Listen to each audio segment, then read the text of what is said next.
Comilla city কর্পোরেশনের পক্ষ থেকে নগরীতে চলছে অবৈধ উচ্ছেদ অভিযান। সড়ক দখল করে বিভিন্ন স্থানে মালামাল রাখা হয়েছে এবং দোকানপাট তৈরি করা হয়েছে। সে সকল দোকানপাট এবং মালামাল সরিয়ে নিচ্ছে কুমিল্লা সিটি কর্পোরেশন।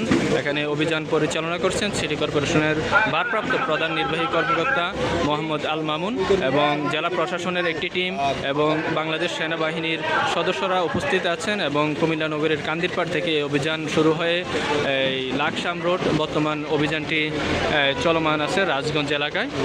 ঠিক অবৈধ স্থাপনা, বিভিন্ন দোকানপাট এবং বিভিন্ন মালামাল সিটি কর্পোরেশন আজকে সরিয়ে নিচ্ছে। ইতিপূর্বে তাদেরকে বারবার সতর্ক করা হয়েছে, নোটিশ দেওয়া হয়েছে এবং নগর ভবনের পক্ষ থেকে মাইকিং করা হয়েছে। ফের উচ্ছেদ চলছে কুমিল্লা সিটি কর্পোরেশনের পক্ষ থেকে নগরীতে।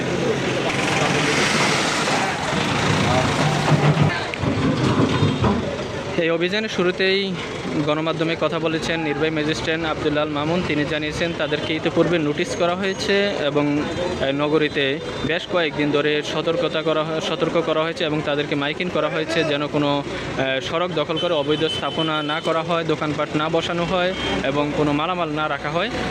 তার পরিপ্রেক্ষিতে কুমিল্লা সিটি কর্পোরেশনে চলছে আজকের এই উচ্ছেদ অভিযান এবং এই অভিযান একটি চলমান প্রক্রিয়া। নগর ভবন এবং জেলা প্রশাসন বলছে অভিযান অব্যাহত থাকবে।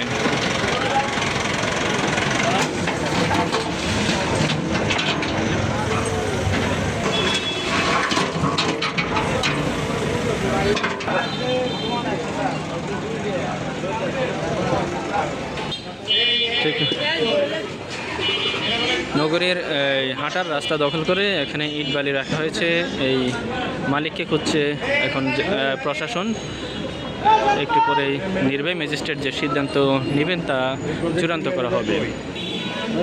এখানে নির্মাণ শ্রমিকদের যেসব মালামাল আছে সেসব মালামাল নগর ভবনের কর্মীরা নিয়ে নিচ্ছেন এবং মালিককে সতর্ক করা হয়েছে নিজ খরচে তিনি এখান থেকে সব মালামাল আজকের দিনের মধ্যে সরিয়ে নেবেন।